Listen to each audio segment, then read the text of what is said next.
Fil-verità, aħna naraw il-perċezzjoni ta' persuna li jkun fit-traffiku, mhux qed ngħid ma jkunx hemm traffiku, però l-perċezzjoni ta' bniedem ġol karozza fit-traffiku għandu tendenza li jara li qed idum iktar milli fir-realtà jkun qed idum. Din hija l-kandidat laburista Audrey Demicoli li tibqa' mfakra għad-dikjarazzjoni tagħha meta ddeskriviet il-problema ta' traffiku bħala perċezzjoni.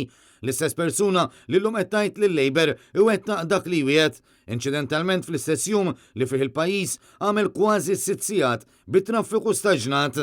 Waqt l-attività laburista f'Ħalkirkop għamel ukoll intervent Evarist Bartolo li nfex biss jitkellem fuq il-passat.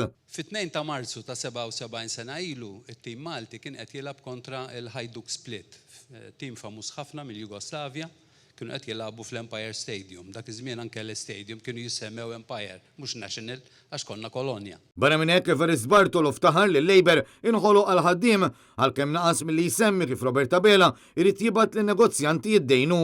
F'Ħalkirkop ukoll Bartolo tefal botta diretta tiegħu fil-konfront ta' dak li kien iddikjarat bħala l-aktar politiku korrott fid-dinja billi tenna lil poplu irid politiċi onesti. Il-Maltin iridu politika favur l-għaqda nazzjonali, favur Malta. Iridu politiċi onesti.